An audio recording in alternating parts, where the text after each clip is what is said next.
انہوں نے 1934 تک دنیا کی زہریلی ترین معدن یعنی ریڈیم، پولینیم اور یورینیم پر کام کیا۔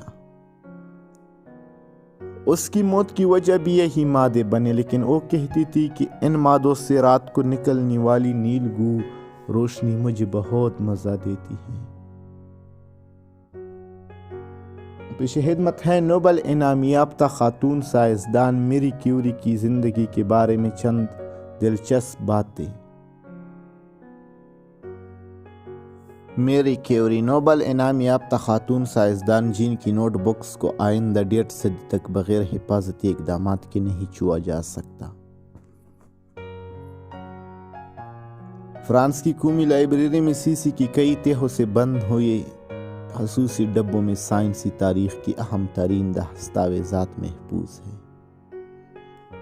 اگر کوئی سائنسدان ان دستاویزات سے استفادہ کرنا چاہے تو وہ صرف خلابازوں کی طرح باری برکم سوٹ پہن کر ہی ان کا مطالعہ کر سکتا ہے، مگر اس مطالعے سے قبل انہیں ایک خصوصی دستاویز پر دستخط کرنے ہوتے ہیں کہ لائبریری ان کے ساتھ پیش آنے والی کسی بھی صورتحال کی ذمہ دار نہیں ہوگی۔ دنیا کی قدیم ترین اور نایاب ترین کتابوں کی حامل اس لائبریری میں سب سے محفوظ طریقے سے رکھی گئی دستاویزات یہی ہے، مگر جس وجہ سے انہیں مشکوک انداز میں اتنی حفاظت سے رکھا گیا ہے، اس کی وجوہات در حقیقت ان دستاویزات کی سائنسی اہمیت سے زیادہ اہم ہے۔ وجہ یہ ہے کہ یہ کاغذات انتہائی تابکار مادے سے آلودہ ہے۔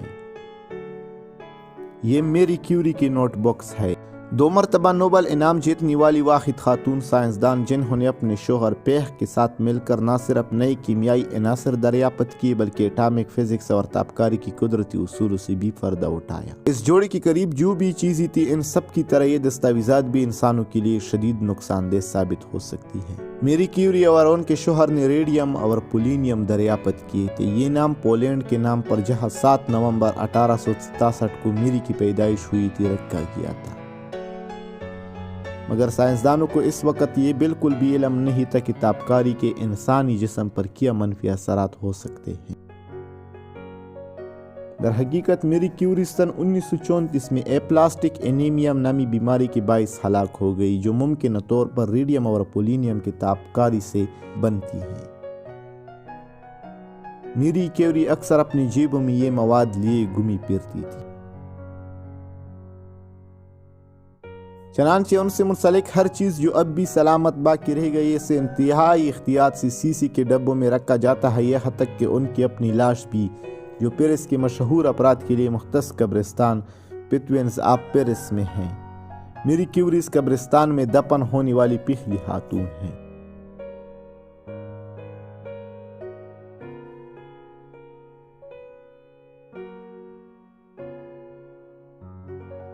جب ان کی میت کو وہاں لے جایا گیا تو سیسی کا 1 انچ موٹا تابوت بنایا گیا تاکہ جدید فزکس کی ماں کے جسم سے نکلنے والی تابکاری کو ماحول آلودہ کرنے سے روکا جا سکے۔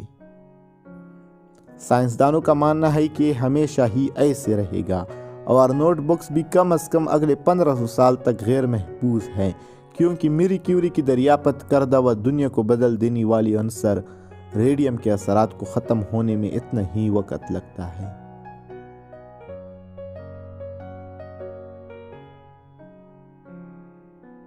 پیرس کی جنوب میں واقع ایک رہائشی علاقے میں ایک 3 منزلہ عمارت ہے جس میں داخل ہونا منع ہے۔